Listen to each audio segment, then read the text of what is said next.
All right, it is 7:01, so we'll call the March regular council meeting for the Village of Northport to order. And let the roll call show that trustees Cavendish, Cook, Ager, and Dean, as well as President McCann, are in attendance. Second agenda item is the approval of the agenda. Do we have any amendments or additions? All right, hearing none, all in favor of the agenda as presented, say aye. Aye. Any nays? All right, we have an agenda. Item 3 is the approval of council meeting minutes. We have 3 sets of minutes. I do believe we have, or 4 sets? 4 sets. 4 sets, and need to be approved individually, correct, I believe, right? I think so. Okay, so. I don't have any corrections, so. No. In any of them, no. Okay. Motion to approve January 9th. I'll second. All right, motion to approve January 9th made by Hugh, supported by Laura. All in favor, say aye. I Approved. move that we approve the February 21st minutes. Second. Moved by Laura, supported by Hugh to approve February 21st minutes. All in favor, say aye. I Any nays? Okay, move that we approve February 27th minutes. Second. again, moved by Laura, supported by Hugh to approve February 27th meeting minutes. All in favor, say aye. I move Okay. that we approve March 7, 2025 minutes, special minutes. A second. All right, moved by Laura, supported by Edwin to approve March 7th. All in favor, say aye. Aye. All right, thanks for that. Next up, we have our public comments. You're welcome to speak for up to 5 minutes, and I will recognize you if and when you would like to. Raise your hand, or if you're in Zoom, unmute yourself and we'll recognize you. Go ahead.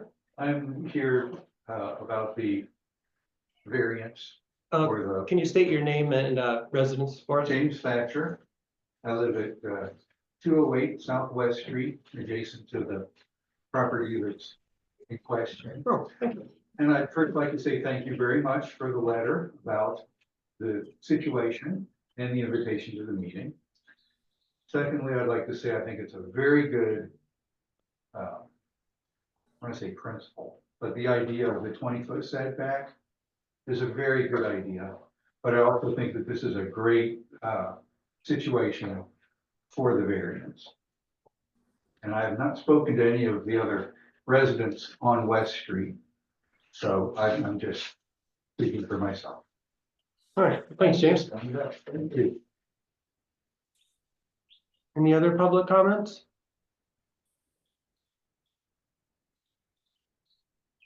All right, seeing no takers, we will move on to our next item of business. Number 5 is a special order of business, continuation of the village manager selection process, and a discussion of the March 7th interviews conducted by the committee of the whole. I'd like to make a motion, but I don't know if Chuck has anything to say first or not. Well, good evening, everyone. Hi, Jack. I think you're in a very good position. We had, I think, outstanding pool of candidates. I think you as a council did a good job with the second round of dialogue, and you have a tough choice to make. There's 2 ways to do this, actually 3 ways, and there's no right or wrong way. One way is simply for a council member to make a motion, have it second. The motion should state that you're entering into negotiations with ex-candidates for a contract, and that's pending a successful review of references and employment background. Other option is that I've seen it done this way too. You could take an informal straw poll, either in writing, put your name on it, or verbally to see if there's agreement, and then afterwards have a dialogue and make a motion. So it's up to you. If one of your council members wishes to make a motion at the beginning, you certainly have that right to do that. It has to be second. As you know, 4 of you have to agree to that motion. Okay. In that case, I'd like to make a motion to go in negotiations with Jared Ottenness or West for the position of village manager. I'll second. All right, it was moved by Hugh and supported by Laura to enter negotiation contracts with our candidate Jared Ottenwest. And I would open it up to any discussion. Like Chet says, I think we have 2 very strong candidates. But in talking with the staff as well as my interpretation of the interviews, I think he's the ideal candidate. Yeah, so I think that we have, I mean, astoundingly good candidates. I mean, I think we did from the get-go. I think that the two that we moved on to finalists are both extremely skilled and would both be able to do the job really effectively. I really feel like after the second round, to me, Jared seems really capable, ready to step in on day one with a lot of the projects that we already have underway. And I just feel like his questions back and forth were a little more in-depth. And I just feel like he's ready to go. So for me, that's what I'm looking for. I'll tell you with the other candidate, my point still stands. You know, he's an attorney, a village attorney, highly successful in his past, but also in that capacity. And I think he's the better candidate of the two. And I don't disagree. It's an advantage to have, I mean, it's been helpful having an attorney as our village manager, but we still do have a village attorney. So I think that that's not necessarily critical at this juncture to focus on that being a main criteria. Yeah, I mean, the issue is like, you know, even with the issue that we sent to him about me, you know, we still haven't heard back, and that's been 2 months so far. I don't think that's accurate, That's but, yeah, What's it's not not correct. I also do think, I mean, the other role that we need the manager to fill is the What's not CEA. correct, though, about what I said. Ross Hammersley has gotten back to the village. Okay, and what? I think that's part of the discussion tonight, I'm pretty sure. Okay, But the role that we absolutely need filled also is the zoning administrator, and a certified planner is absolutely qualified. And I think we're fortunate that he applied. I mean, with that criteria and that resume, you know, having that experience in his toolbox. Which I think is a good thing, because again, we have no shortage of big projects coming up that we want to work on and have the ZA ready to look at. I support the reasons others have cited, for supporting, I will just call him Jared, since my tongue will tie over his last name. But, I am concerned that he's been away from the business, the managing business for the 5 years that he has. That's a concern, but people who know how to ride a bicycle can ride a bicycle. So, I'm willing to support him. I was impressed by Douglas's deep love of this community based on his family history here. And I thought that would be a plus for him coming in. And Jared doesn't know our village, but he will learn. Yeah, I think that, you know, I only saw the second round interviews because we were traveling the day of the first round. And I just felt from the two candidates, it seemed like Jared was just a little bit more well-rounded in terms of having more experience in what the manager would actually deal with here on a day-to-day basis. And again, it's not to say that the other candidate isn't great, but it's like you have to pick one. And so I think that having the previous managerial experience and dealing with staff, again, the certified planner is a huge asset. That's something we've struggled with, and having the zoning kind of flopping around. And so, you know, again, that's who and again, taking into account the staff, and I think that he will serve the village of Northport well. And the hard choice is the fact that when you read all the references, they both have extremely strong references as well. And, you know, like I said, it's with Jared having the village managed experience ahead of time. Like Susan said, you know, he might have been out of it for a little while, but I'm pretty sure he'll come back to him fairly quickly. Whereas Douglas was willing to learn on the job. But I think we need somebody that has the experience now, so that's the other reason I was proposing to go with Jared's. where in the meeting minutes does it say, like, the getting back from the lawyer, or It's not in any minutes because we haven't talked about it yet. start the agenda? I believe it's post session. We're talking with the attorney. I don't know. No, This is Wazinski. in the Yeah. closed session. No, it's nothing. Discussion of that. That's. So, is there any other discussion on, the manager? Is there any reason you guys don't like the other candidate? Does he have any It's flaws? not, no. I No. don't- No, I'm it's- just asking, like, is Yeah. there anything that? No. No, So- it's not. It's really because it's the same thing. I honestly had a really hard time narrowing it down just to two. It's the same, like if I could hire 3 managers, great, but then that's not efficient, not what we want. But like each one has different skill sets that are like, man, that aspect of them makes them really great, you know, and it's just that for me, and it's not what I anticipated on paper at all. You know, coming to this, but I really feel after the interview process that again, he's very well-rounded. He seems really ready to work on grant stuff, which is very exciting to me. He has a lot of knowledge with infrastructure projects, the ZA's qualifications that he has and the planning is something that is really great. We're literally in the middle of the master plan right now, you know, and I'm not saying that Douglas wouldn't do well with those things. I think he would. It's just, I mean, that's what we're doing. We have to pick one. And I was impressed with being well, maybe I shouldn't say this, but being a sort of a Catholic girl at heart, I was impressed with the straight arrow resume that Douglas had, sort of. And Jared's resume is a little up and down, and I too, I went back and forth on it, Edwin. And I too like the idea of having an attorney, sort of like Jim, at our side at all times, but in the end, as I thought about what we need right now, I came down to Jared.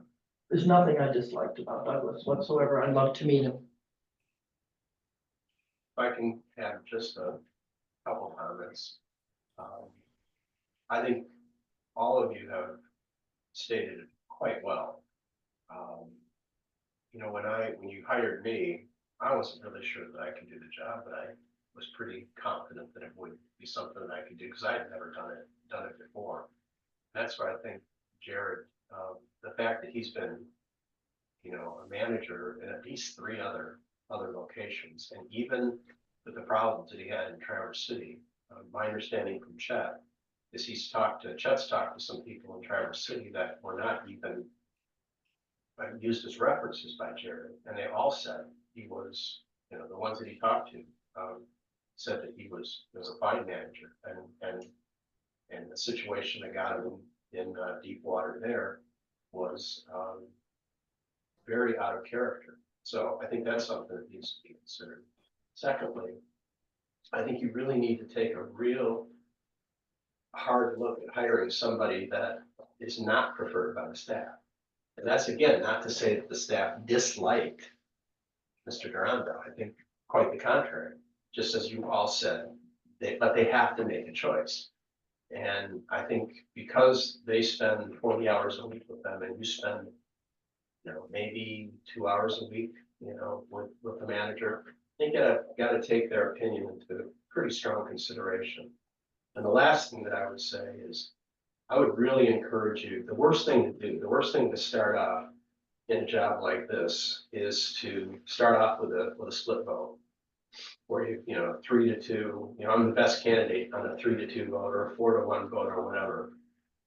Listen to each other and consider what other people have said and allow your manager to start off, whoever it is that you do pick, allow that manager to start off with, you know, the confidence that he has the support of all of you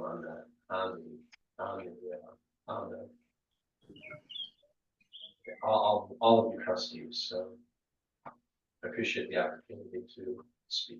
Thanks, Jim. Is there any other discussion?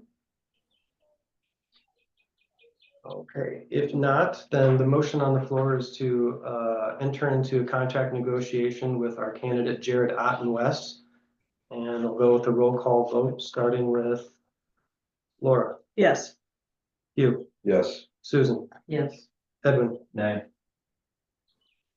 and yes. All right, 4 votes, the motion passes. So we will Got that, Chet? Yes, so tomorrow I will give you a call.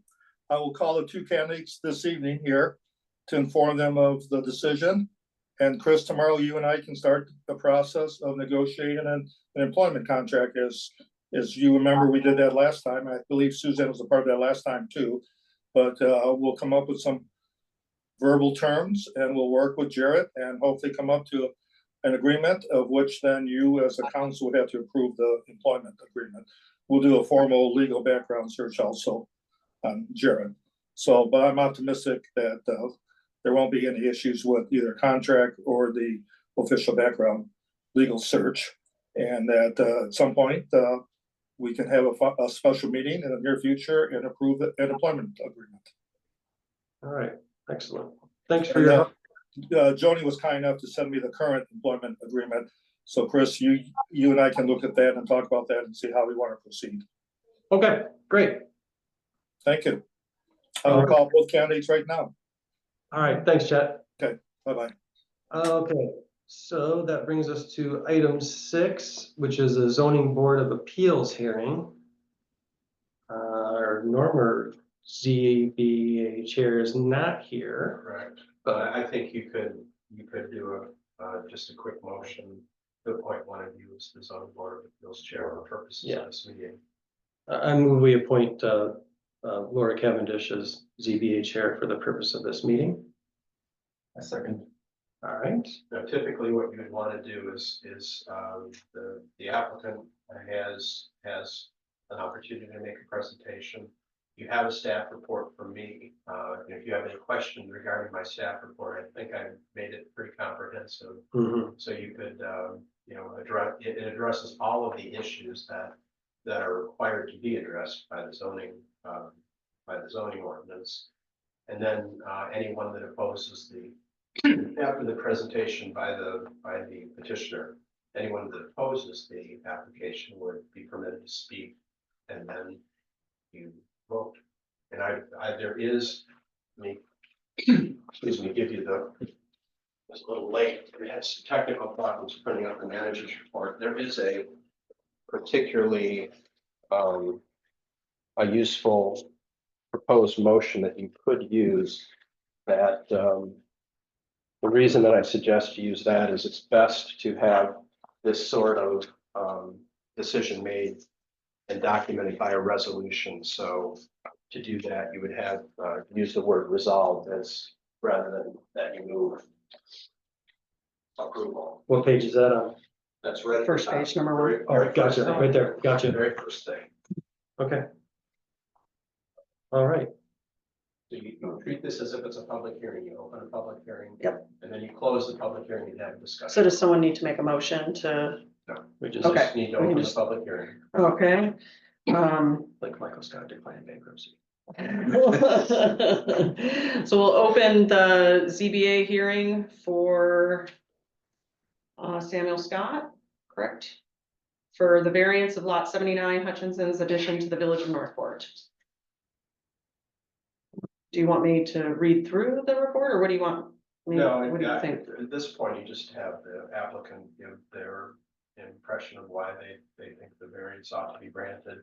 Again, I've gone through in my report, and you can discuss the conclusions that I reach in my report, and either agree or disagree with those. Okay, well, we can start with letting the applicant speak and explaining what you're asking for. Okay. I'm seeking a variance to be able to adjust the setback from 20 feet off of the property line to be able to build right at the property line. And the reason being is that normally the right of way and the property line are kind of one and the same. And from the right of way, you got to be 20 feet back to start. But the distance from Southwest Street as it was built to the property line is quite a bit farther than normal. And when I had someone come look and stake everything out, they showed that Southwest Street as it was platted is actually further to the west into the property, forcing me to build farther back from the property line. And I would like to be able to build right at the property line, getting me farther away from the wetland, closer to the road, And I would still technically be meeting a setback off of the right of way at 20 feet. And Thank you. I don't know what other information has been given to you, but I did recently get Eagle to come out and assess the wetland. And their suggestion was as much as possible to maximize upland development. So. That's all I have. Can I just ask where this is on West Street? I'm familiar with the Hansel property that has a It would little pond be- on it. Is it near there? North of that. North North. of, yeah. Just north of the pond. Just north of there, for the Hunt, The the lot old north. Hunt property? The lot Lots Okay, north I of got the it, pond. I got it. Cleared space? No, that's the south lot by the cleared space. Mhm. Okay, thank you. And then, I don't know, do you want me to go through the criteria? I mean, it is written in the report, each of the a variance always has to meet the specific requirements to be granted, and as Jim outlined, it does meet each of those requirements. I don't know if you want me to read through them, or if we can just have people read the report. It is there in the Dropbox. Mhm. It's the staff report final, is the name of it for the public, if they're interested in looking. Are there any other questions or aspects that people wanted to discuss? Well, we have we have one neighbor who wrote in supporting. In support, In support, Yep. and then we have another neighbor who showed up in person in support. We've had nobody issue any Yeah, nothing concerns, yeah. concerns. I mean, if anything, to me, I mean, it makes a lot of sense just because it's gonna be more protective of the wetlands. And the space between the road and the property line. I mean, Mhm. that needs to be used to get to the property anyway. I Mhm. mean. Well, if that said, we could say resolved that the Village of Northport, the Village of Northport Village Council, acting as the zoning board of appeals, does approve the variance 2025-01 as presented. Is that what we need to do, as opposed to a motion? That's the motion. Okay, Second. All right. Does she get to say it or? I say it and then somebody seconds, Yeah. right? Yep, just like that, okay. All right, so it's approved by, or motion was made by Laura and supported by Hugh. And then it's roll call vote. Yeah. Okay, All right, roll call vote, starting with Edwin, Yeah. Susan, Yes.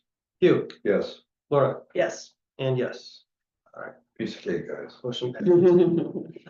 Got your variance? That's the vote. The build. Even though we won't hold Sander against you. so. Yeah. That's what you said. All right. Then do we need to close the public hearing Yeah, you actually. as a motion, or it doesn't matter? Okay, we close the public hearing. And I'll prepare now that I know there was no opposition, and that's an aspect of the resolution. I'll prepare that, have that ready probably sometime tomorrow. I do have your driveway permit ready, so if you can pick them up tomorrow, that'd be great. Yeah. That'd be perfect. This is built for you? I'm the builder, yeah. Oh, okay. So it's gonna be your place. You're moving into the village. Nah, staying on Overlook. All right. I really like it there. Makes way too much sense. So you're building to sell?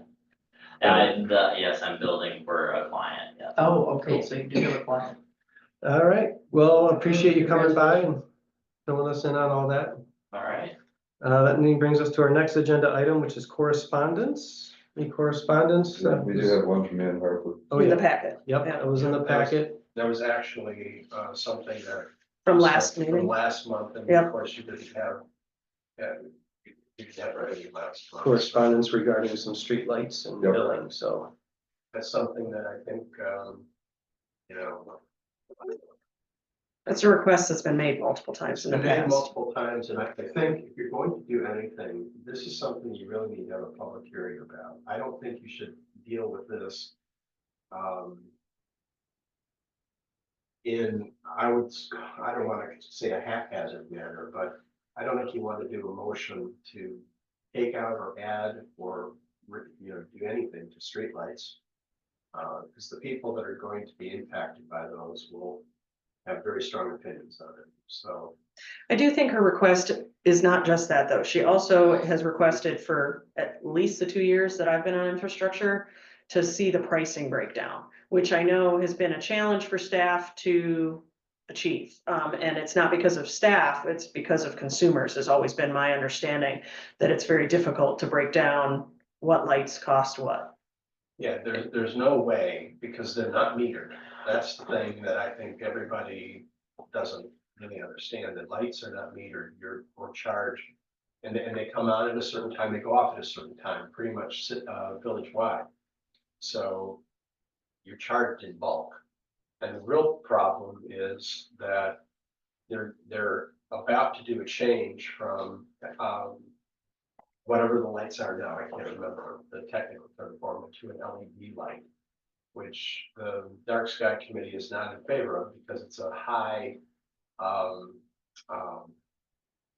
Kelvin rating light. It's a 5,000 Kelvin rather than under 2,700, I think is what their preference is. So that's kind of a problem as well. But Do we have any input in that? we do, we're not in that aspect of it. They're gonna do what they want in terms of the type of lights, and allegedly it'll cost us a whole lot less when they convert to LEDs, because they're just substantially cheaper. But they did say that we could get input in terms of, again, if we wanted any added or removed or re-aimed or something like that, when they're doing that project, they'd be willing to do that. What they don't want to do is come up here to address one streetlight. So if you really are serious about, and I know there are members of the dark sky committee that are very serious about, there are certain streetlights they would absolutely like to have removed. I think you ought to have that done in the light of public day as much as possible. Yeah, because part of that is the DPW doesn't want to remove for plowing purposes. Right, And there, there's other circumstances involved other than just removing them, so. and you get people that will say, well, I think this is not necessary for safety purposes, and other people that will say, absolutely, I think it's. You're not gonna get agreement on those kind of issues, so. And there are a number of, I took a tour of the village with representatives of the dark sky group, and there were a number of things that I think are absolutely correct. There are some that need to be re-aimed. We need to inquire as to whether or not they can be lowered rather than up as high as they are, and therefore glaring into houses and that sort of thing. But some of the ones that they want to remove are, I can tell you, would be politically charged. Sure. So, I think there was an issue with a light on Mill Street a few years ago that they wanted removed, but all the residents there want it because of the safety issues that are, their perceived safety issue versus the light issue. So I agree that it's probably a broader discussion because it does affect the community as a whole. I mean, you have staff facilitate that kind of a discussion, but I don't think that's one that staff should be, driving, advocate for one side or another. Sure. A very difficult discussion, sure. Well, and I just want to say, I do think that there's value in evaluating the lights. I do think there's value in seeing what they're costing us and being able to break that down. However, I do think that given the number of things that are on our plate, that is not my top priority. And I would like to get some of the other things that we still have staff working on and need to have staff working on before we have them try to dive into a project like that. Because given the challenges that it's posed in the past, it's obviously going to be time consuming. And there's a lot of other infrastructure that I think we want to try and get some of that stuff taken care of first before we have staff dedicate a bunch of time to this. I think the one thing that staff could give to you, relatively easy to do.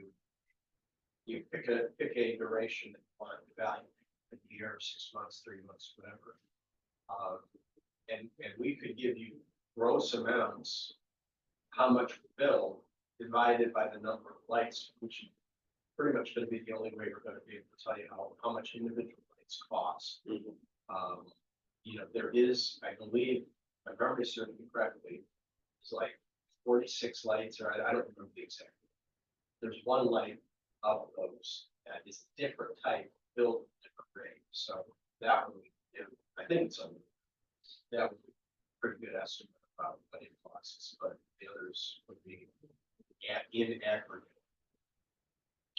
Okay. All right, no further discussion on the correspondence. We'll move on to staff reports. First up is clerk. Joan, she. I'm here tonight. So you have my report. I put the bill sheets for January and February in your packets. And then I did write up a clerk's report for the board. Be happy to answer any questions, but as you see, we did get our distribution marijuana tax collection. Just over $58,000 was received at the end of February. I have a question, Joni. What is the annual Northport Creek revenue expenditure report? That is something that's provided. It's actually the revenues that the golf course brought in for 2024. And the expenses. Okay, sorry. That's okay. I was thinking it was about the creek. All right, I'm clear. I'm clear. It's an annual report that is received here. And so I just thought I'd note it in my report so you all know that I have received it and can make copies if needed. Thank you. You're welcome. Any other questions for the clerk? Right, here none. Next up is the treasurer's report. She's here. Okay. So, Treasurer looks pretty simple, preparing the 2025 village taxes, working on the event calendar with the team.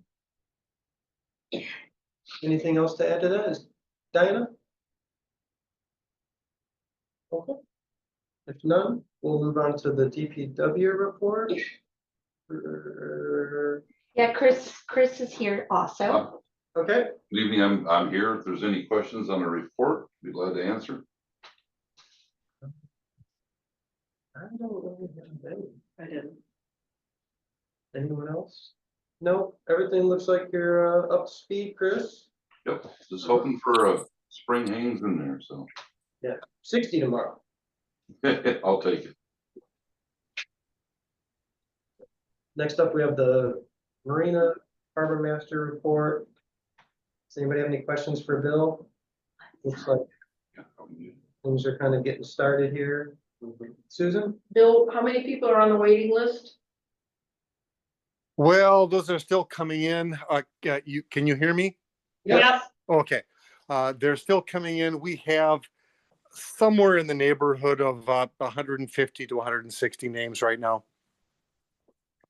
Thank you. It's always fun. I got to place three 32-foot slips this season, and the happiness people have at that long wait and finally getting there before they pass away. It's a fun experience. Yeah. So Bill, Hugh, Yeah. I see we're gonna need some new dock hands. What's your plans? Just advertising in school or? Oof. Yeah, man, we are losing some experience this year. What I'm going to do April 1st is I'm going to post on Facebook. That was very successful last time on both Northport and Leelanau overheard. And I've also had some success with just word of mouth. And I'm going to go to each of the dock hands that are still around and saying, you got a buddy? Who might you want to work with? Give me a name of somebody that you would want to work with. Well, it'll happen. We'll find somebody. It's always a little tense about this time. This is the first time I've had this much loss of experience. Any other questions for Bill? All right, thanks, Bill. Thank you, guys. Next up, we have the manager, zoning administrator report. Got that here. Try my best to talk through it. One item that I want to talk in somewhat more detail beyond what's in the report is the audit. You'll recall when we got the audit presentation, there was a discussion about there was significantly more work involved with the audit than anticipated. There were really three reasons. The first was our system could not produce a 16-month report. They had to conglomerate the 12-month and the 4-month budget together. Did not anticipate that. That took a lot of time that again, they didn't anticipate. The second item was a debt service that, and I think Eric explained some of it, but I would like to explain in a little less accounting jargon. Essentially what the second item was an amount of money that was expended by the village at the time essentially before NLTUA was formed, was booked as a receivable without anybody to receive the money from. It was booked as a receivable and it was carried, if you go back and look at our past audits, back to the date that it was originally, that supposed asset was originally booked as, again, a long-term asset receivable. It was carried as a note to the financial statements that basically said, this will be paid back at the time the bonds are paid off or through grants. So Yeah. it'll be paid back through at the time the bonds are paid off or through grants. And then after a couple of years, the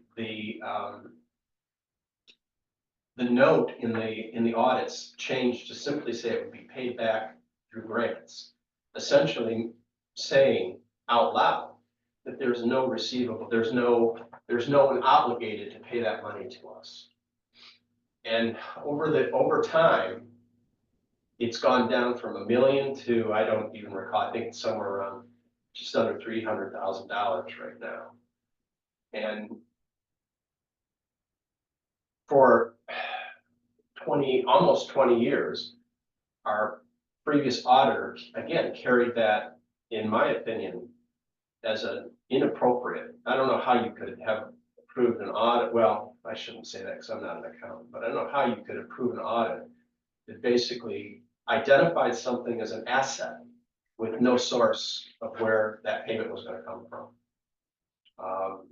So that, trying to figure that out, added a number of additional hours to the audit, both for the staff as well as for the audit firm. The most significant was the third item, and that is as you know, I think you should know, the township collects sewer assessments that were to be paid over time, installment payments over time. There was a closed group of people that were permitted to pay the original sewer connection fee over time at a low interest rate. You know, that's all collected by the township. That money is then, when it's collected, a portion of it goes to the township because they're 19% of the system, and some of it comes to us. If it's a property within the village, it comes to us. The village audit, or excuse me, the township audit came up with one number that was derived from their computerized system. That the their auditors essentially blessed and says, that's what your system says, this has got to be accurate.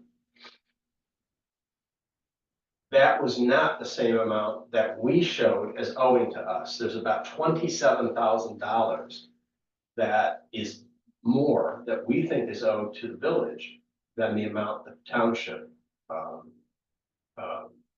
says that they owe us. Or I shouldn't say they owe us, but that they're supposed to collect for us on our behalf. I can't tell you the number of hours. I personally spent probably 60 hours trying to figure this out, going through, contacting the township, going through their records, trying to figure out their records. The real problem was, from my perspective, the way they kept these records was like a checkbook that never got reconciled. Dollars in and dollars out. That's all, at least what they provided to us was nothing more than a register that showed dollars in and dollars out. There was nothing that said the amounts that were paid were actually correct, or that there might be some document somewhere that verifies why those numbers paid were correct, but it wasn't provided to us. Between myself and Joni, we spent countless hours trying to figure out ourselves, trying to assist the audit firm to figure it out. None of us could. That's why the audit had the deficiency that it's noted that they're giving us till the next audit 2 years from now to actually resolve that. Personally, staff thinks that the township owes us $27,000 roughly. But we're not going to make an issue of that until we believe we can prove that. So that was probably the thing that led to the most additional time for the auditors. They've sent us a bill, or the original bid amount for the audit was $18,000 roughly. The amount of additional work that they spent looking at these three issues is an additional $25,000. They have agreed to cut that by basically a third, 35%, down to $16,589. And they're also willing to take half of it in this budget year and half of it in the next budget year. So we just got a real hard lesson on what it's like to have an audit firm for 20 plus years and not really paying a lot of attention to what they were doing.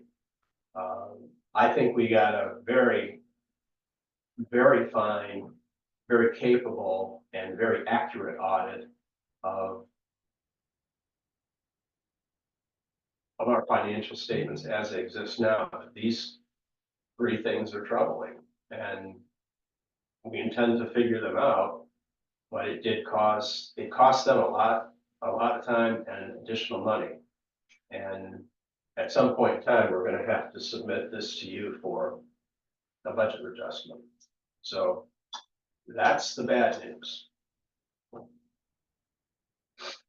And I didn't know how to put that into a concise paragraph on my manager's report. Other than the audit was complete. For the 20 years, weren't we and the township using the same auditor?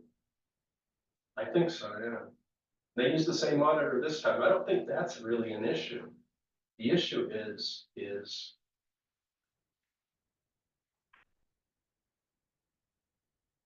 whether or not, do we have the capacity on the council to question some of the things that the auditors have done? That booking that long-term receivable the way that past auditor did just doesn't make any sense to me. Again, it can only be, again, I don't know, I'm not an accountant, but I stayed at a Holiday Inn Express. Actually, I took one graduate level accounting course in college, but to be categorized as a receivable, somebody has to owe it to you. There has to be somebody has to have a liability for you to have a receivable. And to say this long-term liability, or excuse me, long-term receivable will be paid for some inchoate grant that nobody's yet identified, just flabbergasts me. You know, I'm sure there's an explanation that the auditors, the past auditors would present, but I don't know what it would be. And you just need to pay really close attention when you're reviewing those audits. I don't know how the last, the Dropbox missed pages, what it was, 5 through 15. That's been corrected. The entire audit is there, and you've got the hard copies for you as well. But like I said, I'm very pleased with the quality of the audit we got this time around. And Jim, it sounds like neither of these issues is resolved despite this big new bill we got. I mean, the receivable issue isn't resolved and the, how much the township owes us. It will be resolved. It will be. I think that we understand it and we have the documentation. It's just that there isn't, like, the township doesn't agree. And so there has to be some I'm not sort of, sure they don't agree. okay. I don't think they've agreed yet. And again, there may be an explanation that we haven't seen yet, but we were able to track every single payment that they say that they have made to us. We've been able to track that we got it and we booked it, and we still have that $27,000 discrepancy.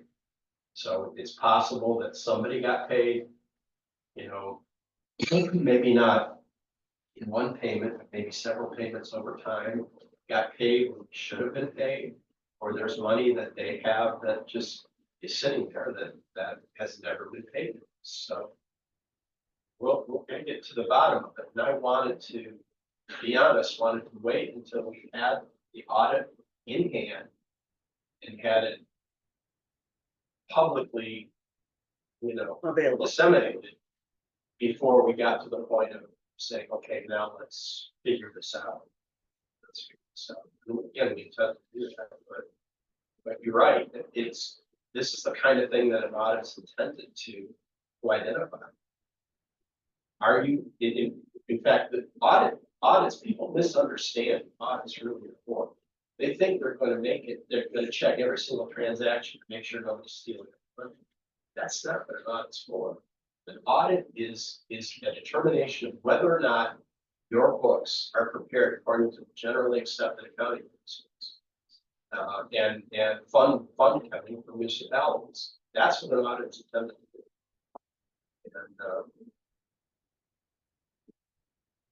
And that's why I say we've got a good audit.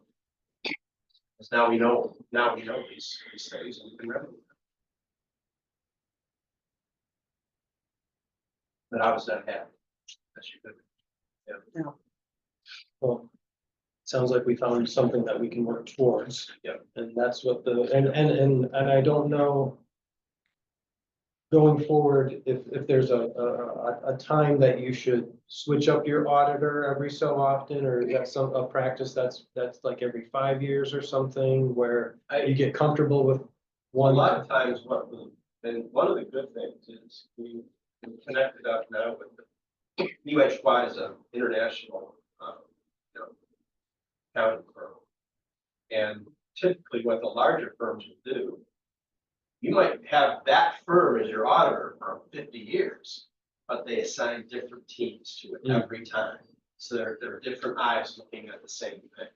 Yeah, and you know, in a smaller audit firm, you know, in fact, my understanding is towards the end, the reason that we had to seek an audit elsewhere was the person that was doing our audit at that CPA firm was retired. No one else was doing audits. She was it. You know, so it wasn't just that it was the same firm, it was the same person. Okay. All right. Anything else in the report that you want to address? No, a lot of the other stuff is for things that you're going to be considering tonight with the rules of procedure, the SCADA system. I try to provide as much much input as possible on both of those items. On just briefly on the push camera. Not sure how much longer. On the push camera. Sorry.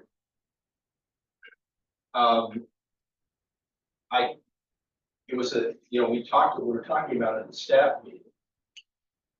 And Chris was saying that they're still too expensive, and I said, I don't think so, go check. He did, he found one for under $2,000.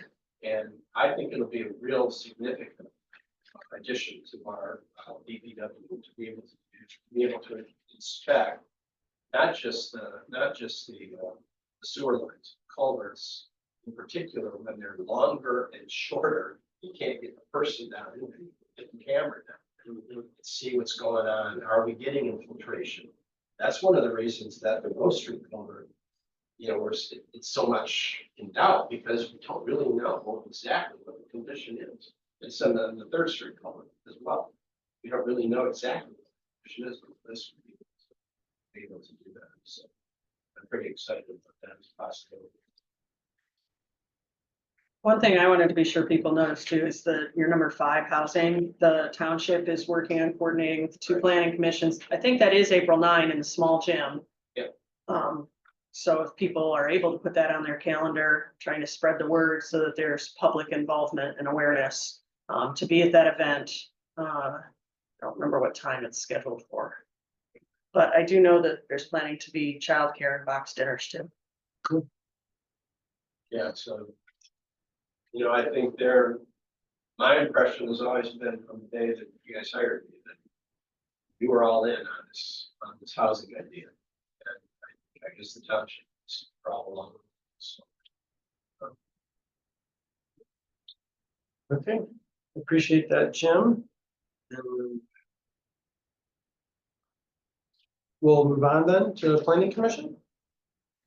Yeah, the PC minutes are in the Dropbox. I don't know if people have questions. We've been working on the master plan and continuing revisions of that. Those are available on the planning commission page under, isn't there a master plan Dropbox? I think there is. It's a separate Dropbox, I think. I haven't set that up yet. Okay. What we were going to do with that is we've broken down the existing master plan into, I don't know. 5.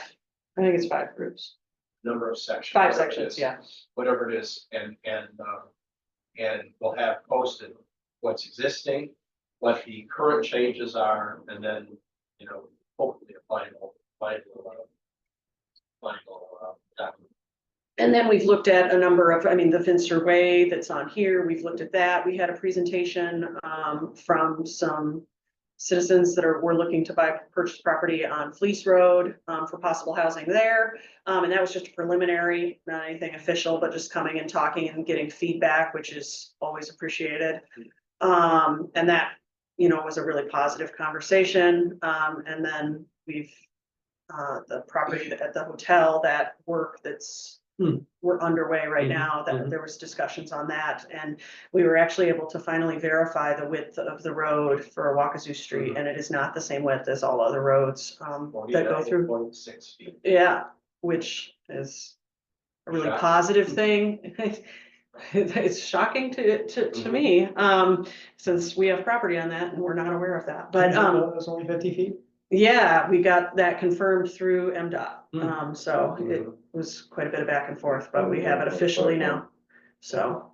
Just to steal a little thunder from the planning commission, what I think last month we did have a conversation with this individual lease road. It's an approximately 18 acre parcel. His intent is to subdivide or divide maybe four acres, build a single family home for his family, and then develop the rest as attainable housing that he would manage on his own through a private foundation.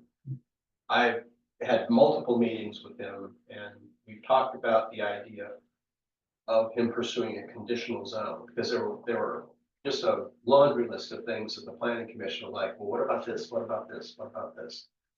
And he's willing to address all of them and to say, if I can't address those, a conditional zoning basically says, says, if I do this, I get the zone, I get the density in the zone that I want.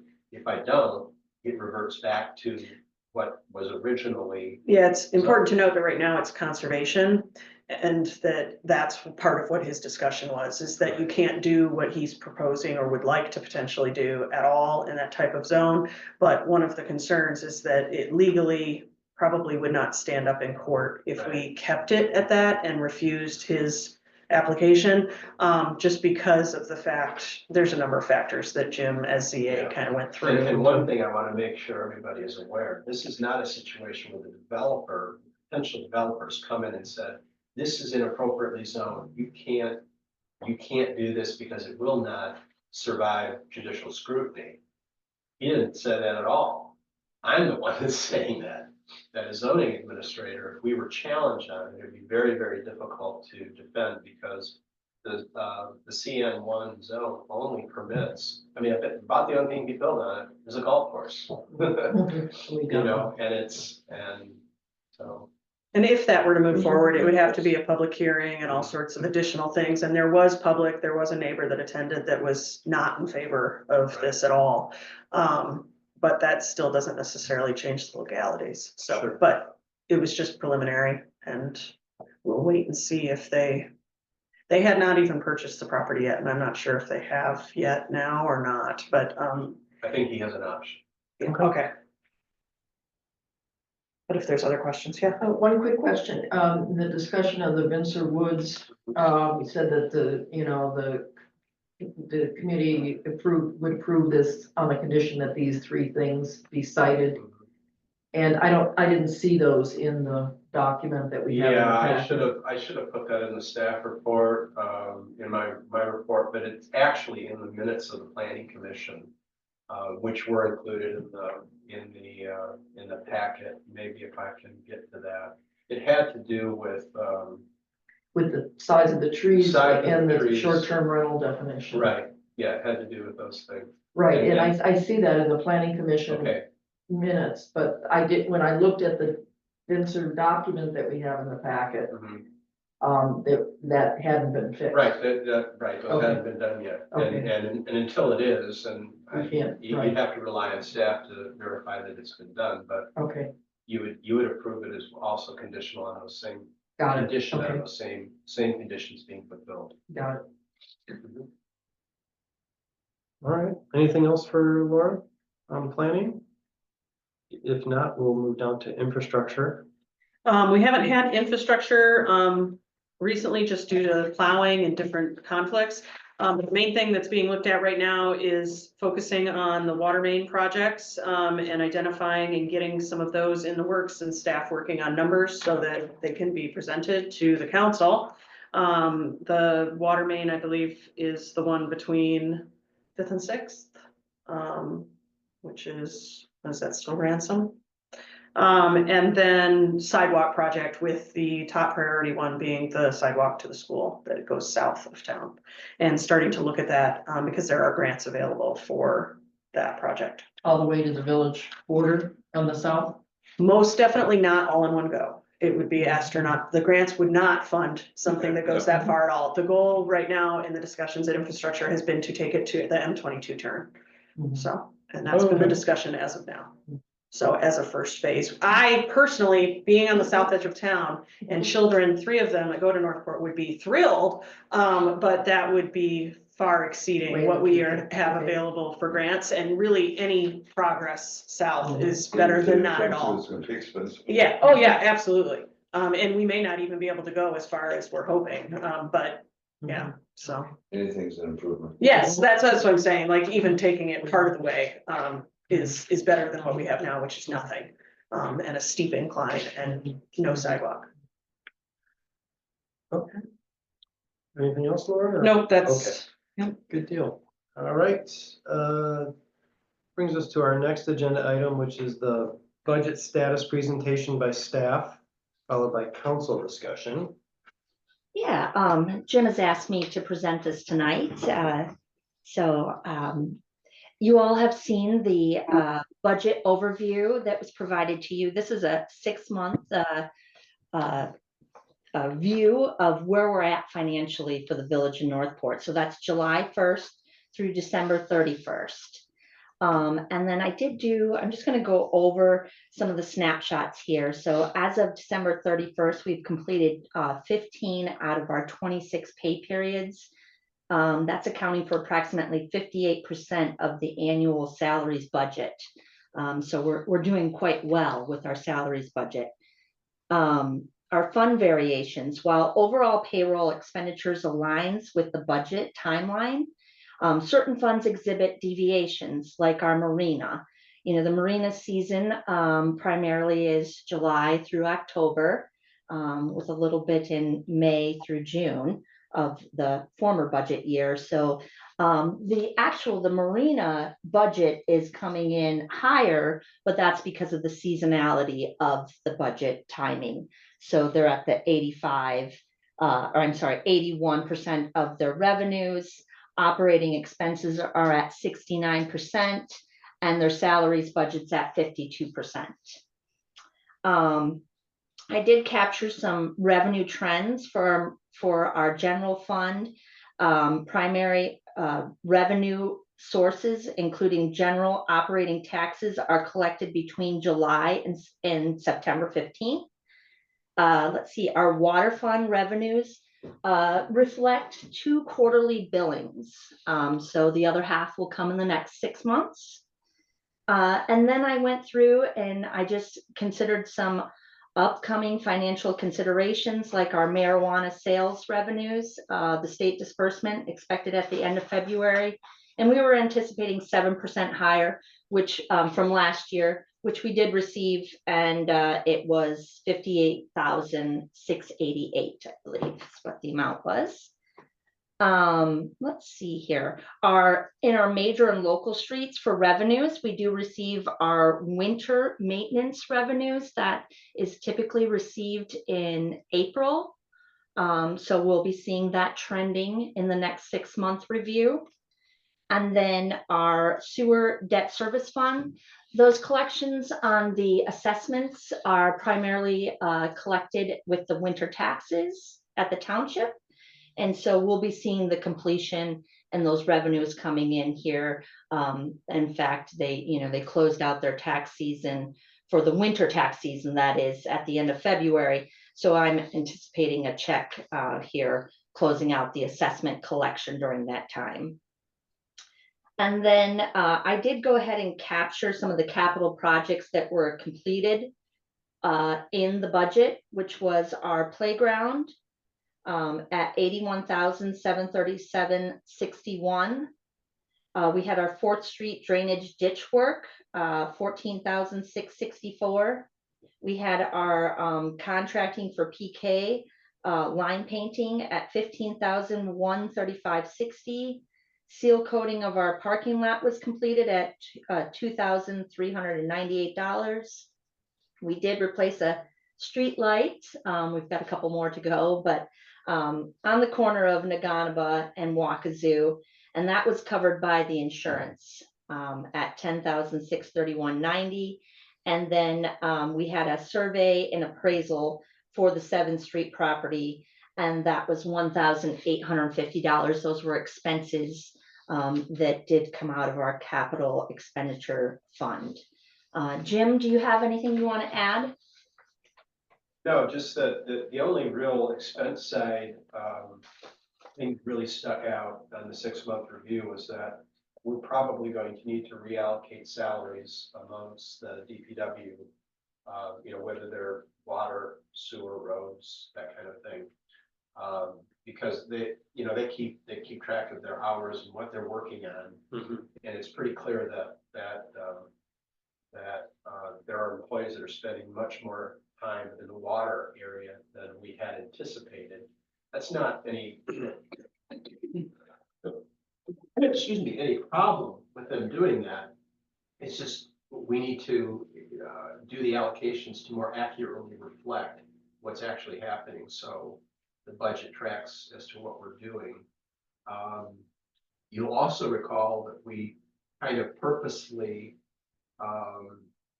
we did a balanced budget, but we purposely had, excess revenues over expenditures with the idea that right around now, we would take a look as to whether there were some projects that we wanted to do. And I would suggest that, depending on how we talk about committees and that sort of thing, that we start perhaps reconvene the budget committee and hash out what we might do with what we're going, we will have some excess revenues or revenues over expenses, and figure out what we're gonna do with that. Should we have downtown bathrooms, or should we build sidewalks, for example? That's what it's gonna come down to, is things like that. So that's my only comment. I'm pretty pleased with both the 6-month view and also the pretty comprehensive display of the dollars that Joni's been able to prepare. Yeah, I think it's fantastic. Along thank you. along with a very significant narrative regarding, you know, what went into those numbers. So she's not a pinball wizard, she's a spreadsheet wizard. Thank you, Joni. Yeah, thank you, Joni. All right, anything else in regards to the budget status presentation? Reviewed on your own, but it looks like we're moving through the season pretty good. Yes, I would say so. Okay, next item is going to be the discussion on the vehicle charging stations, upkeep, cost, and alternatives. Yeah, I had that on here because a council member who's, actually Councilmember Harper wanted to have it discussed at the February meeting, so I kept it on the agenda even though he was not able to be present. I think what prompted it is one of the no pay systems is not working. The question is, what are we gonna do with it? You know, do we replace it, remove it? You know, how can can they be replaced with a pay, you know, for pay, kind of, you know. Yeah, we have systems. discussed it at infrastructure a number of times. We had what we were a little over a year ago we were gonna switch to was having business sponsors to cover the cost of that expense and have signage that advertised that as the options. Because when we looked into the units themselves, they need to have Wi-Fi capability to have the charging station. But then we found out through some of the energy alternatives in town that there may be grants available to replace them entirely, and that we may even be able to get more than one, and so maybe we could put one at the golf course or whatever. And so I think the last time we had spoke on it at infrastructure was to have staff look into, is there those options? So to me, I still support that. I mean, if the staff has availability to work on that, because in the meantime, it is costing us money to have them there, and with it not working, that makes it challenging because it's on Google Maps and everywhere else saying that it's there, and it's not. We've got The Tesla one's working, right? It's the other one that's having issues. three calls that I'm aware of people, and they've primarily been visitors that have called and said, hey, one of the reasons we came up here is for that charger, and it's not working. So, Which I imagine, I mean, it's like expecting to be able to fuel up and you can't. I mean, that's not ideal when you're at the tip of the peninsula and there's not a lot of choices, right? particularly when somebody else pays for it. So- Yeah, And we'll have, I was hoping to have a report for you tonight about this issue. I think what I'll do is just keep it on the agenda. For next week. Find out what the cost for repairs would be. Find out what the cost of repairs would be, and also let you know, what it's actually costing us to provide that as a service. I think Joni, do we fund that through community promotion, or what's the account for that? it has streetlights on the same electric bill, so it's kind of hard to distinguish, except that we can go back to when, I mean, so we calculated it before, it's a substantial chunk of change.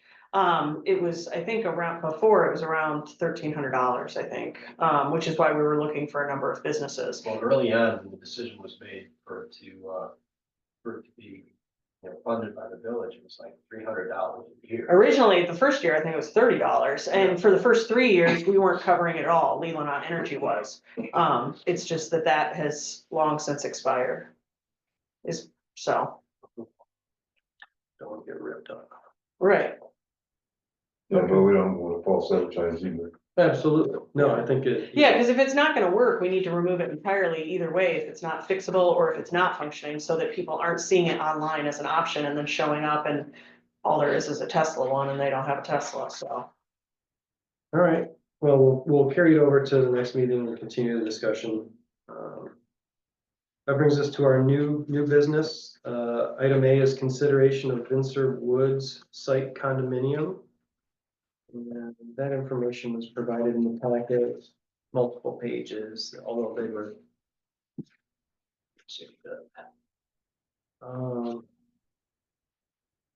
I'll make a motion and we can have discussion or.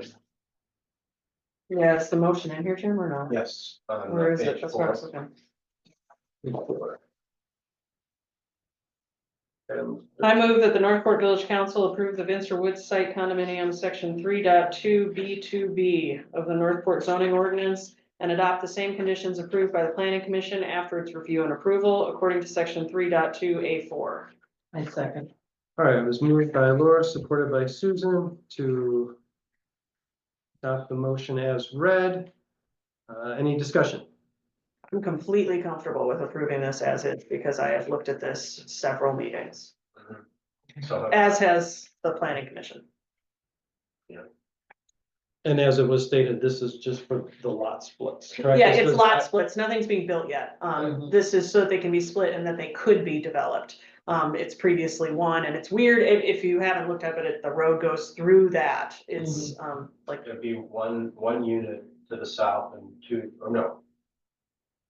Yeah, I think. it's One unit two. to the north and two to the south. Yeah, and there was quite a bit that was looked at. I mean, besides the fact that this was several meetings, but there was more than just the road going through it. There's also the well and the distances from that and how does that change setbacks? And I mean, there was a lot to it that has been outlined, reviewed and confirmed. But the best these, thing that I can say is the applicant has been responsive to everything that the planning commission was interested in. And it's, In changing. yeah, and it's sensitive to both setbacks and to trees and to the natural environment that it's sitting in. So it's not just that somebody can buy it and clear cut things, like that isn't going to be possible. It's to preserve the nature of how it appears now. but these could be 3 individual owners building homes to their. Correct, but they are in their own HBA and it's Yeah, I not the saw it. same as the Right. other Okay. condominium. Okay. Yeah, more It's like- its own. I mean, they have so many different, there's actually, I think this is the 4th one maybe up there. It's at least the 3rd. Yeah, So, yeah. okay. And this, per your recommendations, these would not be open to weekend short-term rentals. No, These would be- it's against they their would- bylaws for the HBA. Right. So I mean, it's beyond our, 30 it's days. beyond our, so Got it. it wouldn't even be up to us to enforce it. They will enforce it Got because they do not allow that in their, Okay. in their subdivision. Okay. And they are, my understanding is quite strict about it. So, Very- I don't think there's any, and we have members, first of all, John Woomer is on the planning commission and he's the one looking at that. Yeah. He's the one, the applicant here, but then also, Kathy Wessel is also in that homeowners association and was able to speak to that and ask questions specific to that. So I'm very confident that they will not allow that. Good. Any other discussion? Do roll call or just? Roll call. Okay, so again, the motion was made by Laura, supported by Susan, to approve the Vincer Woods site condominium. And with the same conditions approved by the planning commission in its review and approval. Let's go, starting with Laura. Yes. Hugh, Yes, Susan, Yes. Edwin, Yeah. and Chris, yes. All right, motion passes. Okay, next up, we have consideration of revised village council meeting rules. So you need me to make the motion for discussion? Sure, yep. I move that the Northport Village Council adopt the revised village council meeting rules of procedure as amended at the meeting. Or Moved by Laura, supported by Hugh to approve the village council, revised village council meeting rules of procedure as amended in the meeting. Open to discussion. Well, so this would have us meet twice a month rather than once a month, most of us, some of us would be on the finance committee, otherwise it would be, is that what we're talking about here? Let's say, yeah. Otherwise, we would meet as a whole, a working meeting, sometime on the first Thursday of the month. On the third Thursday of the month would be our traditional village council meeting like this one, which is happening on the second Thursday. I think this is a great idea. We talked about it a couple meetings back. The only tangle is finding a time that works for all of us. I support that wholeheartedly. What else is in here? Not much else, right? Slight reduction of the committees would be. Yeah, there'd be two reduced. committees, basically. Right, well, three. Waterfront, But really only one committee. Right, That would be the that budget finance. committee. Right, and then Marina and Parks and Water Streets Infrastructure, so there'd be, no more employee relations committee. Woo-hoo. Yeah, the village manager is responsible for the, handling the employees. Yeah. But So- the idea would be that those that had been, not necessarily the same people, but you'd have those that were the chair would be kind of like the subject matter champion to meet with the village manager, whatever staff was necessary to essentially do the same thing that committees were doing, but develop the idea without, the real problem was we were having meetings of 3 people and then repeating like the next week, the same thing for the full council. And it seemed to me to be a waste of your time. And we ended up with staff needing to prepare minutes for, attend 5 or 6 committee meetings a month. So it just seemed to be a waste of staff's time as well, when everything was ultimately finalized at a meeting. A lot of boards that I've worked with work this way. I think it's very efficient. The real question is, like I said, there's I think I called it an extraordinarily strong preference voiced by the staff at the second council meeting we held during the daytime. And I know that's in our discussions that was something that, I really want it in the daytime also. I mean, I don't want it in the evening. okay. It will be a conflict for me and challenging, and I definitely don't want the staff to have a bunch of extra hours either, because we're adding another evening meeting that could be a lengthy amount of time. Yeah, that's, well, if that was the consensus, that would be, then we've got an easy task. Yeah, and by daytime, I mean, are we, like, it's 3 o'clock too late in the afternoon, 2 o'clock, cause it's sort of, I mean, I think that if you assume that it's gonna be 2 hours, and like, just as an average, because that's what we're assuming now, then that would mean that it goes to 5. I mean, I would rather it started at like 1, but if nobody else wants that, I mean, I definitely do not want it to be at 6 or 7 PM. Yeah, 2 to 4 maybe or something. Yeah, Yeah, I'm open to daytime. I don't know about Will. Same. Yeah, 2 to 4 would work. I think anything before like lunchtime, just a little too early and. And Jim's not here to buy us lunch, so who cares? It was. So, I mean, and I think it's gonna allow for more input from all council members regarding all things in the village. And just, even if I don't have anything to say about waterfront, at least I have firsthand knowledge of what's going on in those meetings without. Maybe just a review and report. Exactly. It's interesting that the topic that's, I think, on all of our, at the top of our heads for all of us is housing, and there's no housing, we have no housing committee or housing. Champion. Champion. yeah. I mean, you can certainly appoint one, but I've kind of taken it as that's my role to say, that's the village manager's responsibility to deal with those kind of things. And I gotta tell you, it's, use that word again, it's extraordinarily difficult to get this kind of stuff going. You know, Yeah. I thought we had a slam dunk with Buster Davis, you know, but. And I understand, this is not critical, being critical to township at all, their council and their citizens apparently are less enthusiastic about that idea, even though, as I said in my report, I think for all the reasons I listed, it's the ideal site. You know, you couldn't find a better site than that. Because it's, again, it's owned by a municipality. So if you're gonna do any kind of tax increment financing, you're starting at zero. Yeah, So anything that you know, any increase is 100% tax increment that will go to potentially developing the infrastructure necessary. Even if you don't do that, even if there's no tax increment financing, and I would submit that you're probably going to need that to get it done. But even if you don't, the taxes would, again, you're taking property that is not on the tax rolls right now and probably adding $5 million to its value. You don't have to cut down any trees. With that, And there's no no wet- there's no wetland. There's no wetland, it's flat, roads on all sides, sewer and water and electricity are all there. surrounded by homes. Surrounded by homes, it's like, yeah, to me, it's a no-brainer, and I understand, you know, that everybody loves the dog park. And we'll have a dog park somewhere. You know, and I think that, you know, that's not to say the dog park couldn't be a part of that neighborhood there, but I think that, you know, the idea that,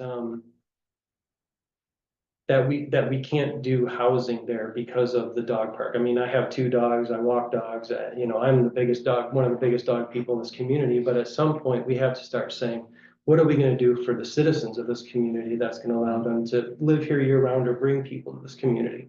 And I've mentioned this to Jim before, but there's a slogan in my life I like to use, it's called progress, not perfection. And if we continue to look for the perfect spot, and if we don't think this is it, we're never gonna find it. Because it's got all the utilities, as he said, it's got a neighborhood around it. It's got, I mean, you're gonna have people that could potentially living next to a golf course. And when the golf course first went in, there was a gentleman who was a land assessor from downstate.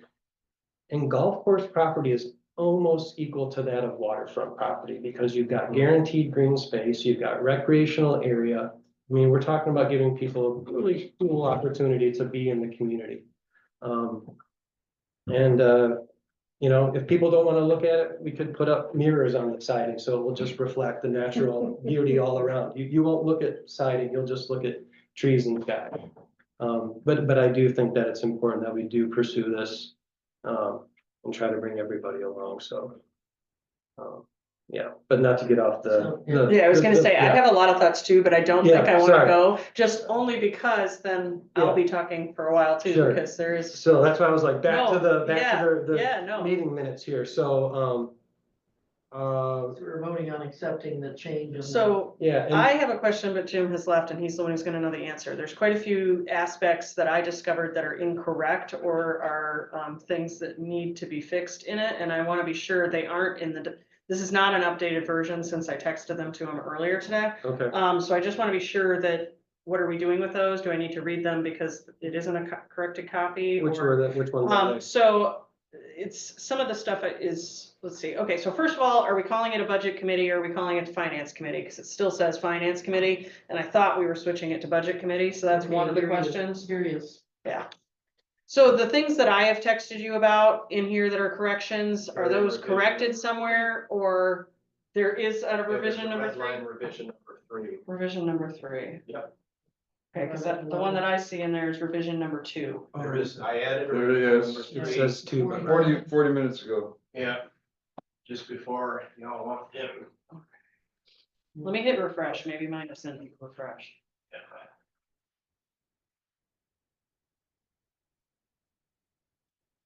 That's 11B Rules of Procedure, Revision 3, red line PDF. Oh, there we go. Okay. Oh, sorry, let me look real.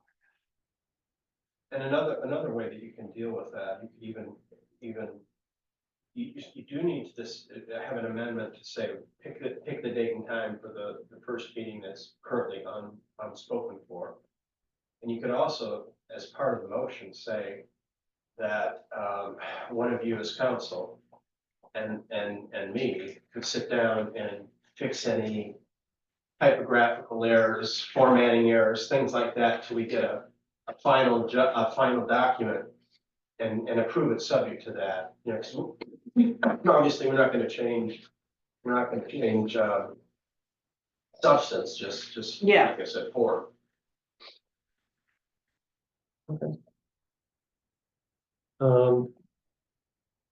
Yeah, it was, like I said, I'd be okay with 2 o'clock.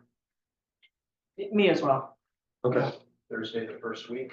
You wanna do Thursday? yeah, Keep it so it's 2 weeks apart? I think that would be best. That gives us, uniformity. So is the first one gonna be the evening meeting or the first one, like, so the one that we have right now that's at the evening, is that staying the same? That would be, I think, the third Be the week, third Thursday. and the first week would be, the So first week of the April- month would be The the first 2 o'clock. Thursday in April will be 2 o'clock. The third Thursday in April will be The evening. evening one. And then, you're saying that, do we want a question of, when do we want to actually start that? Was there something in here that showed July 1st, or was that? No, that's just mentioned, because that's our fiscal year. Okay. So that's when we have to post meetings, but you could start it, you can adopt the rules and start them frankly at any time. Sure. And it's something I think you're gonna wanna talk to your incoming manager. Yeah, that's what I was gonna say. So, Okay.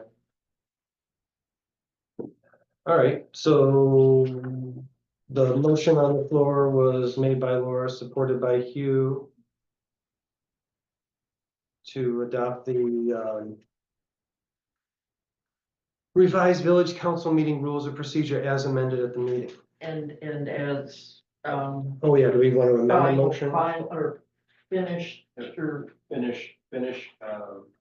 finished product to be reviewed by village manager, and would you like to do it, Laura? I was Yeah, just that's saying, fine. let's have Laura. Best editor. It looks, I'm seeing that you've got most of the ones, I think, that I think they're texted up you. there. Yeah. It was So- not things that were substance. The only one that I wasn't sure that was the switching from finance committee to budget committee. And you're right, we did talk about Okay. budget rather than finance. Okay, So the two amendments are, number one, Tuesday at 2 o'clock, first Thursday. excuse me, first Thursday of the month at 2 o'clock for the work group meeting. And then final revisions to be vetted by Laura and the village manager. and are we, when the budget committee does meet, is that still going to remain the same timing we're thinking? Or that's just, I mean, I know it's a separate discussion, I just was curious, like, because that's then gonna fall in between those two meetings, because that's the second Wednesday, We right? probably Yeah, should think about that and coordinate that in a little bit better of a way. But again, remember that I'm not suggesting that the budget committee meet every month. right, no, it wouldn't, Meet right? I quarterly. think, yeah, that's what I was gonna say, in the Quarterly. past, we've talked about quarterly, Mhm. yeah. So, Which right now, we just did one, so it wouldn't be in for another quarter, right? I mean, Yeah. because we wouldn't need one to go over what we just went over. Okay, so, do you just need to restate the motion then? I move that the Northport Village Council adopt the revised village council meeting rules of procedures as amended in the meeting. Do I need to state state what those two are? One, that the final grammatical and finesse of it will be worked with between the village manager and myself, trustee Cavendish, and what's the other one? that The time, and that the first meeting will be the first Thursday of the month at 2 p.m. And then the second meeting being the third Thursday of the month at 7 p.m. Correct. All right, That might be useful. okay, all right, so all in favor of the motion, say aye. Aye. Any nays? All right, the motion carries. All right, and then new business is C, consideration of modification of the budget allocation for the SCADA system. And we have the two, one was last year's, the other one is the updated one with a little bit of more Monday.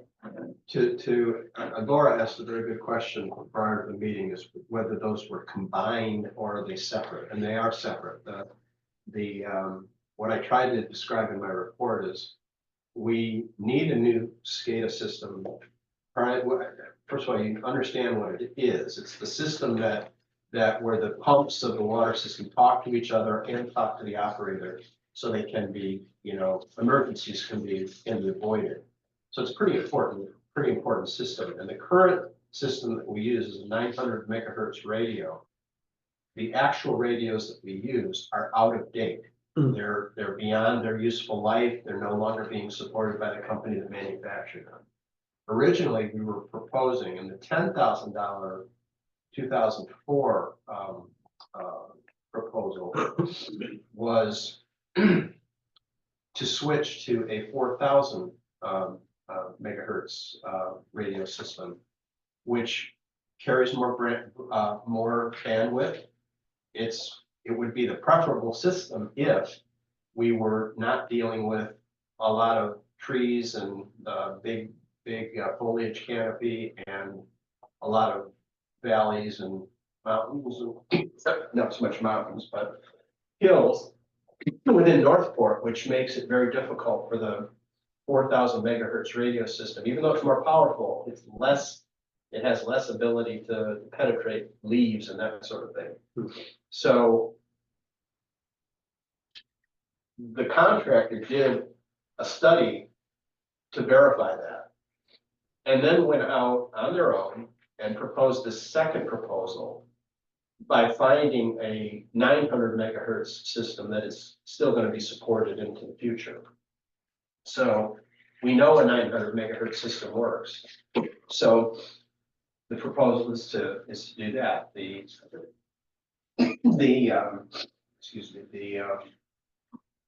The radios are more expensive though. That's the difference between the 10,000 and 17,000. So on the 17,000, are they gonna take the tax off? Yeah, I didn't even notice that. They'll have, Yeah, 773. yeah, they'll have to take the tax off. And they're also not charging us for the consulting work and the testing that they did to prove That the other one won't. the 4,000 system won't work. Okay. So, and they're also allowing us to split it up across two budget. Even though the motion says that, we'll authorize any necessary budget modifications, we probably won't have to, No. because we'll make the first payment through the amount that we've already budgeted. Mhm. And then we'll just budget the next amount in the 2025-26 budget. So it's a kind of a win-win, and that's really the reason we've done this as a kind of a non-competitive situation, because we're getting a lot of bang for the buck from this particular. Well, if you look at, the labor went down. Yeah. So, I mean, quite a bit. Well, so- that's because they're not charging for Yeah, the testing, which they could very, very easily have done so. So, okay, well, I move that the Northport Village Council approve the modification to the previously approved budget allocation for the SCADA system as presented and authorize any necessary budget modifications. Do you want me to add that the tax needs to be removed? no. Okay. We do that administratively. Yeah, I support that. So the motion was made by Laura, supported by me, to approve the modifications to the previously adopted allocation for the SCADA system. This is money, so we gotta do a roll call vote. Yep. Starting with Edwin, Yeah. Susan, Yes. Hugh, Yes. Laura, Yes. and yes, motion passes. Okay. All right, that brings us to the payment of the bills. Two bill sheets, since we didn't have. a federal Yeah, the meeting. meeting last one.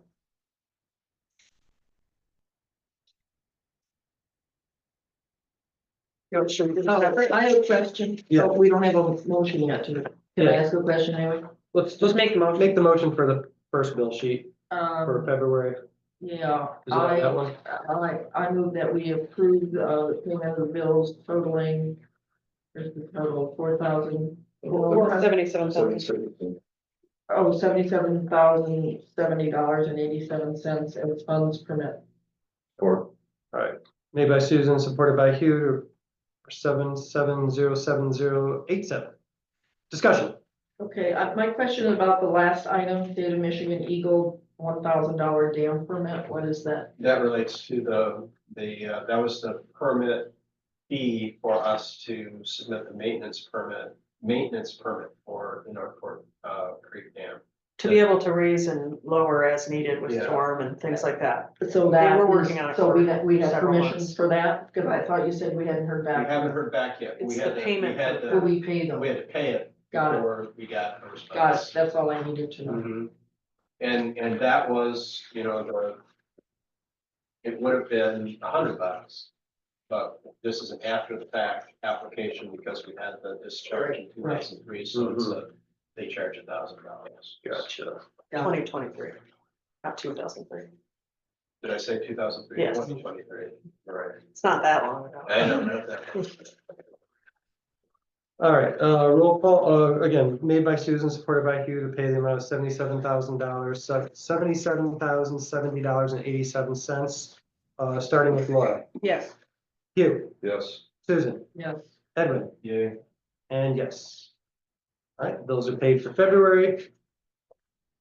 Next up, March.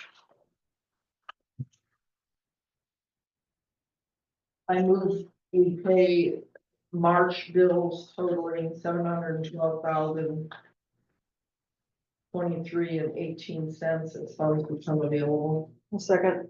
All right, moved by Susan, supported by Laura to pay the amount of $712,023.18. Discussion.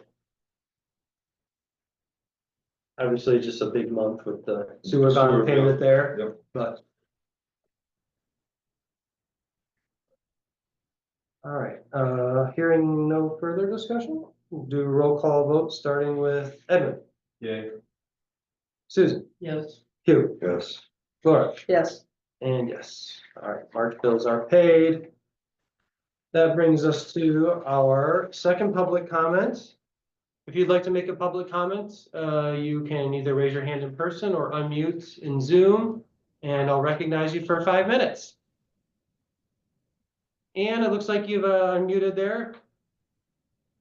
I have indeed. Thank you very much. Good evening to all of you.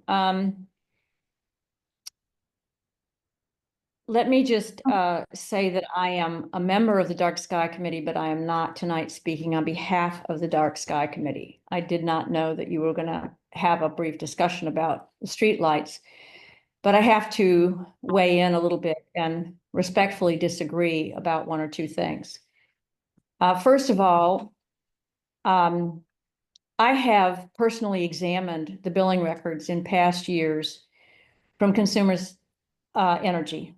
And while it may be a tad confusing, it is not difficult at all to figure out that they have one price for sodium lights, one price for the hanging sodium lights over intersections, and a third price for the LEDs, which are now becoming the predominant lighting that they're putting into the street poles that exist in the village.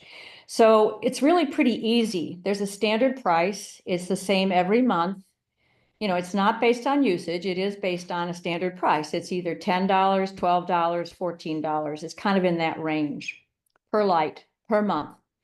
So it's not difficult. They know, they have a record anyway. They're billing us for a certain number of lights. I think it's around 80. Maybe it's 75, maybe it's 85, but it's roughly 80 lights.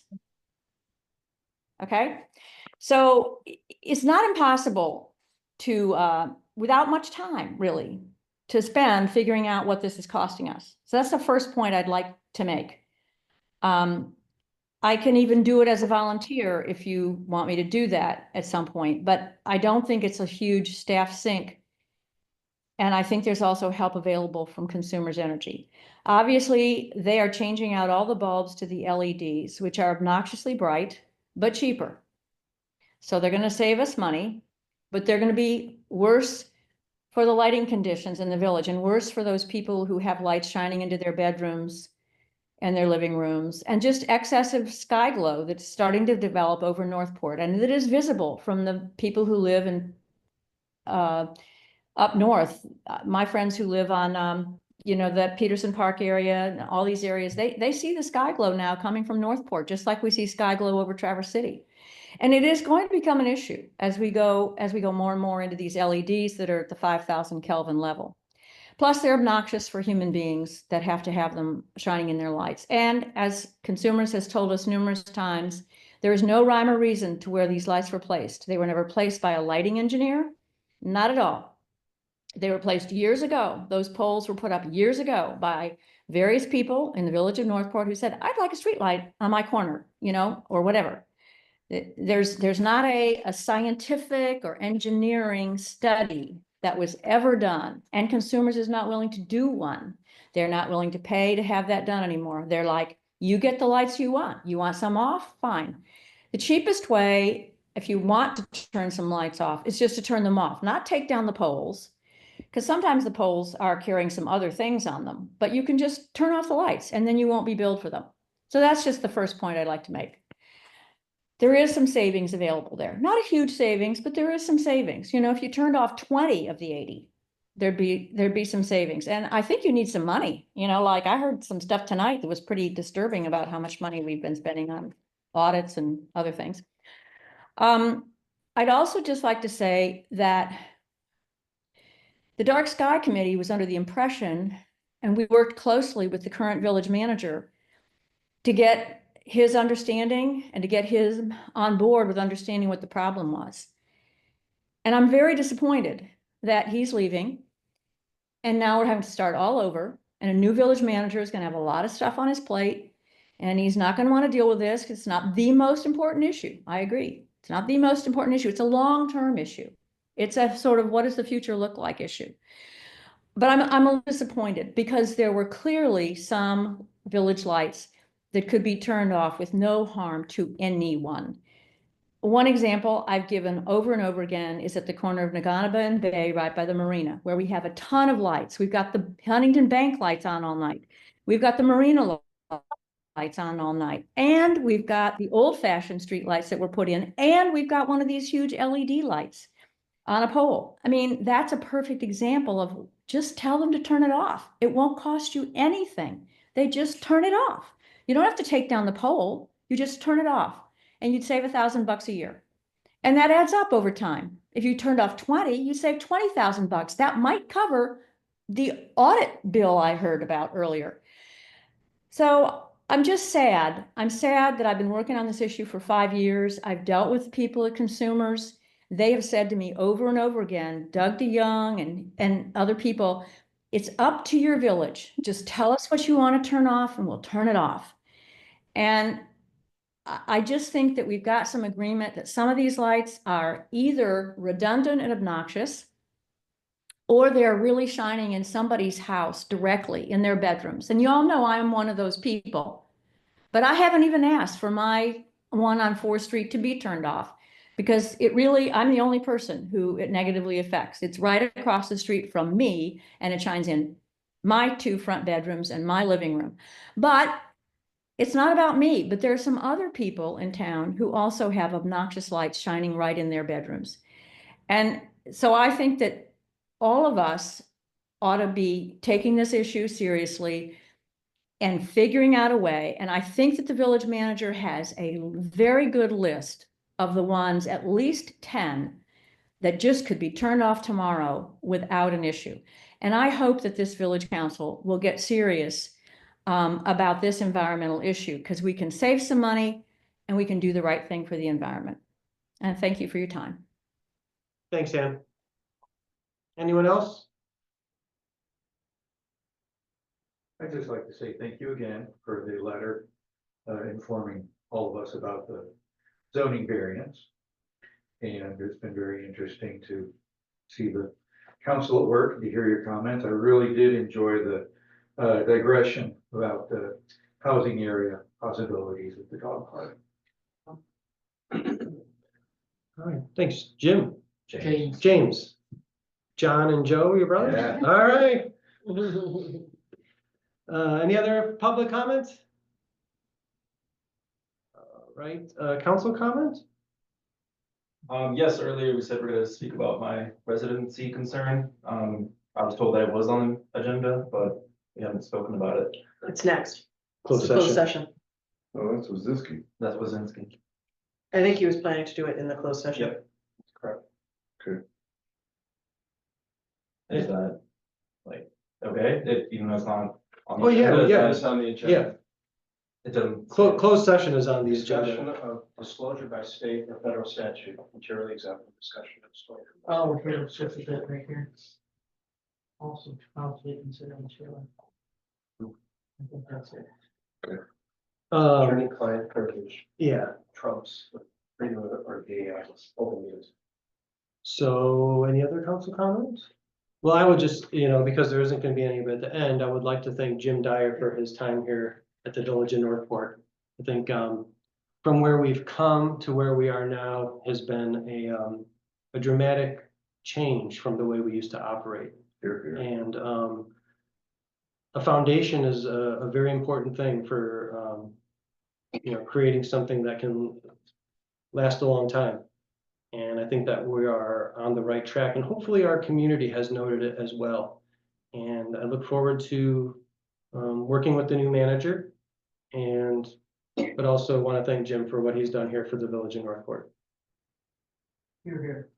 Laura? I also wanted to thank Jim and thank you for starting it, but I really am gonna miss Jim. And I've talked to him a lot personally, he knows this. And I really am looking forward to having a new manager and I'm excited with that prospect. But I'm still gonna miss Jim, but I am really grateful to him for all that he has done. And I also feel that the reason we had so many amazing applicants is because of all of the work that he was able to do with our staff to really bring the village to where it is now, which is a great success. So I really thank you for that, and I wish you the best of luck as you move on. Words escaping. All right. Well, I'll say that this has been. Not that I never thought I'd be. Newer. Will. Okay. And it's been as good an experience for me as I hope it's been for you as your comments indicate. I never thought I would also be in a position to lead one of the 83 counties in the state of Michigan. I just never thought that that would be even remotely possible. And that's that challenge, and believe me, it's going to be a challenge, is the only thing that has taken me away. I've come to love Northport. I've come to love the people of Northport, places of it. It's a great place. I kind of wish that we had been able to find a house here rather than Sutton's Bay, even though my wife loves our house. So I guess that's kind of important too. But no, this has been a great job, and I'm glad that you feel as I do. And who knows? Maybe we won't complete the negotiations, or Jared can't start until May, and you'll have me still around in April somehow or some way. So we'll see how that works out. But I appreciate your comments very much. You're welcome. Thank you, sir. Will? Oh, I just, can you hear me? Yeah. Okay, I just wanted to tell Jim to not let the door hit him in the rear end on the way out. And, everybody says he's so great, but, no, I'm just kidding. He's become a personal friend of mine, and I appreciate everything he's done for the village. I wanted to be snarky and funny, but I can't be right now because I'm a little bit emotional. So good luck, Jim, and I appreciate you. Thank you. Thanks, Will. Okay, if there's no other council comment, at this time, we would go into closed session proposed under MCL 15.2681E to report concerning the status of Wazinski v. Northport 86 District Court cases, and to also possibly consider material exempt from discussion or disclosure by state or federal statute under MCL 15.243.1G and 15.268.1H. You need a second? I do. I'll second. All right. Made by McCann, supported by Laura. Oh, requires a roll call vote. All right, so, starting with Laura, Yes. Hugh, Yes. Susan, Yes. Edwin, Yay. and yes. Okay, so we will go into closed session. Joni will be removing everyone from the waiting room. Or from I should be able to listen in, right? Even though I can't vote? This is Joe. Oh, yes, Yeah. yes, you can. Okay, so don't kick me out, please. So the Wilkin too? Yes, Mhm. yes, yes. Will's gone, isn't he? No, he's right there at the bottom. No, he's still there. He's got an iPhone 13. Oh, I see. Yes, I'm here. Don't kick me out. Please. Only if you're sitting on the beach right now. I'm actually around a bonfire, so, you don't need to see that. I won't turn my camera on. But I have headphones on, so nobody can hear me and nobody can hear whatever you're saying. All right, so we got Will, Diana, Joe, Village of Northport, and Joni. So we're good to go and everyone's out of the building? Wait, Joni. Yep, I will just stop the recording. Okay. Yeah, thanks.